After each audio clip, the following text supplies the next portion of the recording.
Hello friends, welcome to indhupriya's kitchen. இன்றைக்கி நம்ம கிச்சனில் மாங்காய் சாதம் ரெசிபி எப்படி செய்யலான்றது பார்க்கலாங்க. அதுக்கு முன்னாடி நம்ம சேனல் நீங்கள் ஃபஸ்ட் டைம் பார்க்குறீங்கன்னா ப்ளீஸ் மறக்காம எல்லாரும் சப்ஸ்கிரைப் பட்டன் ப்ரெஸ் பண்ணிக்கோங்க. அண்ட் மறக்காமல் பெல் ஐக்கானை ப்ரெஸ் பண்ணி ஆல் பட்டனையும் கொடுத்துக்கோங்க. அப்போ தான் நம்ம சேனலோட அடுத்த வீடியோஸ் உங்களுக்கு நோட்டிஃபிகேஷனாக வரும். வாங்க வீடியோக்குள்ளே போகலாம். இன்றைக்கி நம்ம மாங்காய் சாதம் செய்கிறதுக்கு தேவையான பொருட்கள் பார்த்துடலாங்க. நான் இன்றைக்கி மாங்காய் வந்துட்டு கோமாங்கான்னு சொல்லுவாங்க. இது மாங்காய் சீசனுங்க. ஸோ நீங்கள் எந்த வெரைட்டி நல்லா வந்துட்டு புளிப்பு இனிப்பும் கலந்த மாதிரி இருக்க ஒரு முகக்காயாக இருக்கிற மாதிரி எடுத்துக்கோங்க.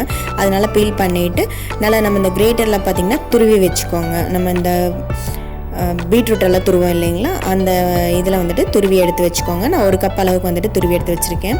அண்ட் தாளிப்புக்காக தேங்காய் துருவல் எடுத்து வச்சுருக்கேங்க. அண்ட் வந்துட்டு பீனட் எடுத்திருக்கேன், வேர்க்கடலை, அது ஆல்ரெடி வறுத்ததுங்க. அண்ட் சாம்பார் ஆனியன் பார்த்திங்கன்னா பொடிப்படியாக நறுக்கி வச்சுருக்கேன். காரத்துக்கு பச்சை மிளகாய், அண்ட் தாளிப்புக்காக கருவேப்பிலை எடுத்து வச்சுருக்கேங்க. அண்ட் கொஞ்சமாக வந்துட்டு பெருங்காயத்தூள் எடுத்துக்கோங்க. அண்ட் தாளிப்புக்காக கடலைப்பருப்பு உளுந்து பருப்பு சேர்த்திக்கலாங்க. அவ்வளோதான் இன்றைக்கி தேவையான பொருள். அண்ட் பேன் வந்துட்டு நல்லா ஹீட் ஆனதுக்கப்புறம் ஆல்ரெடி பார்த்திங்கன்னா சாதம் வந்துட்டு நான் வடித்து எடுத்து வச்சுருக்கேன். அதில் லைட்டாக வந்துட்டு கடலெண்ணெய் ஊற்றி பரட்டி வச்சிட்டிங்கன்னா நல்லா சாப்பாடு வந்துட்டு உதிரி உதிரியாக நல்லா மணமாகவும் இருக்குங்க. இன்றைக்கி நம்ம தாளிப்புக்கும் பார்த்திங்கன்னா நம்ம கடலெண்ணெய் மட்டும்தான் யூஸ் பண்ண போகிறோம். நல்லா வாசனையாக சூப்பராக இருக்குங்க. சாப்பாடு வந்துட்டு நல்லா டேஸ்ட்டு கொடுக்கும். ஒரு 2 டேபிள் ஸ்பூன் அளவுக்கு பார்த்திங்கன்னா ஆயில் ஆட் பண்ணிக்கோங்க. நல்லா ஹீட் ஆகட்டும். ஆனால் அதில் பார்த்திங்கன்னா கொஞ்சம் மஸ்டர்டு சேர்த்துக்கோங்க, ஒரு டேபிள் ஸ்பூன் அளவுக்கு. அது நல்லா பொரியட்டும். அண்ட் கொஞ்சமாக சீரகம் சேர்த்துக்கோங்க, நல்லா வாசனையாக இருக்கும். அண்ட் வந்துட்டு சாம்பார் ஆனியன்னு சேர்த்துக்கோங்க. இதில் ஏன் நம்ம கடலைப்பருப்பு உளுந்து பருப்பு சேர்க்கலன்னு நிறைய பேர் யோசிப்பீங்க. நான் அது உங்களுக்கு ட்விஸ்ட்டு காமிக்கிறேங்க. அண்ட் க்ரீன் சில்லி வந்துட்டு காரத்துக்கு சேர்த்துக்கோங்க. இது வந்துட்டு ஒரு லைட் கோல்டன் ப்ரௌன் கலரில் வர அளவுக்கு பார்த்திங்கன்னா ஒரு வதக்கி விட்டுருணுங்க. கறி லீவ்ஸும் சேர்த்திக்கோங்க. நல்லா வதக்கி விட்டுட்டு அந்த வெங்காயம்லாம் பார்த்திங்கன்னா ஒரு கார்னரில் ஒதுக்கி வச்சுக்கிட்டு இன்னொரு பிளேஸில் பார்த்திங்கன்னா நம்ம கடுகு உளுந்து கடலைப்பருப்பு உளுந்து பருப்பு எடுத்து வச்சுருந்தா இல்லையா, அதை ஆட் பண்ணிக்கலாங்க. ஸோ ஒரு சைடு வந்துட்டு ஆனியனும் நல்லா வந்துட்டு கோல்டன் ப்ரௌன் கலர் நல்லா ஃப்ரை ஆகும். அண்ட் இன்னொரு சைடு பார்த்திங்கன்னா அந்த பருப்பு வந்துட்டு நல்லா கிறிஸ்பியாக வந்துட்டு ஃப்ரை ஆகுங்க. இதை வந்துட்டு நம்ம ரெண்டும் மிக்ஸ் பண்ணும்போது பார்த்திங்கன்னா சாப்பாடு வந்துட்டு கொஞ்சம் ஒரு வேறு லெவலில் டேஸ்ட்டாக இருக்கும். இது ஒரு ட்ரிக்ஸுங்க. எனக்கு ரொம்ப பிடிச்ச ஒரு ஆண்டி வந்துட்டு இந்த ட்ரிக்ஸு சொல்லி கொடுத்தாங்க. நல்லா இருந்துச்சு. நான் ட்ரை பண்ணி பார்த்தா சூப்பராக இருந்ததுங்க.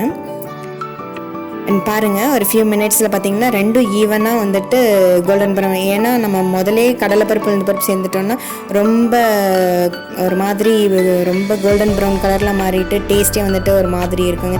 இந்த மாதிரி செஞ்சிங்கன்னா சூப்பராக இருக்கும். அது இந்த மாதிரி தாளித்த சாப்பாடு விஷயத்தில் சேர்த்துக்கிட்டிங்கன்னா டேஸ்ட் வந்துட்டு சூப்பராக இருக்குங்க. அண்ட் நம்ம எடுத்து தோல் நீக்கி வச்ச வேர்க்கடலையும் வந்துட்டு ஆட் பண்ணிக்கலாம். நான் ஆல்ரெடி வறுத்த கடலையை எடுத்திருக்கேங்க. இல்லை நீங்கள் வறுத்த எடுத்த கூட நீங்கள் போட்டுக்கலாம். அண்ட் கொஞ்சமாக பெருங்காயத்தூள் வந்துட்டு ஆட் பண்ணிக்கோங்க. இன்கேஸ் கேஸ் வந்துட்டு ஃபார்ம் ஆகிறவங்களுக்கு இருந்ததுன்னா இது வந்துட்டு நல்லா கேஸ் ரிமூவ் பண்ணி கொடுத்துருங்க, நல்லாயிருக்கும். அண்ட் சால்ட் வந்துட்டு ஃபியூ பிஞ்ச் வந்துட்டு ஆட் பண்ணிக்கோங்க. நான் இன்றைக்கி வந்துட்டு 2 கப் அளவு வந்துட்டு சாதம் எடுத்துக்கோங்க, வடித்த சாதம்.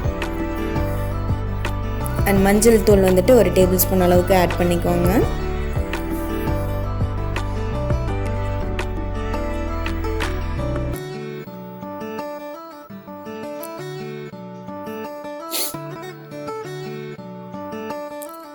அண்ட் நம்ம துருவி எடுத்து வச்சுருக்க மாங்காய் வந்துட்டு ஆட் பண்ணிக்கலாங்க.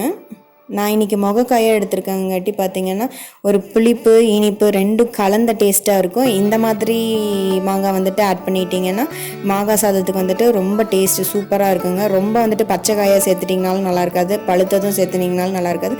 முகக்காய்ங்கிற ஸ்டேஜில் சேர்த்துட்டிங்கன்னா சூப்பராக இருக்கும். ஸோ அந்த பச்சை ஸ்மெல்லில் போகிற அளவுக்கு பார்த்திங்கன்னா நல்லா வந்துட்டு வணக்கிக்கலாங்க. பாருங்கள், நல்லா அந்த பச்சை ஸ்மெல் போனதுக்கப்புறம் பார்த்திங்கன்னா நம்மளுக்கு இந்த மாதிரி ஒரு அல்வா கன்சிஸ்டன்சிலாம் நம்மளுக்கு கிடைக்கும்.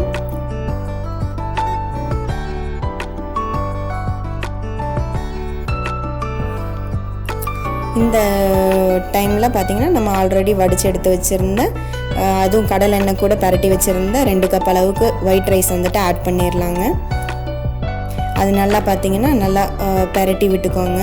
ரொம்ப போட்டு அழுத்தி பெரட்டாதீங்க, சாப்பாடு வந்துட்டு உடஞ்சிரும். ஸோ மிதமான ஹீட்டில் வந்துட்டு வச்சுட்டு லைட்டாக பெரட்டி கொடுத்துட்டே வாங்க.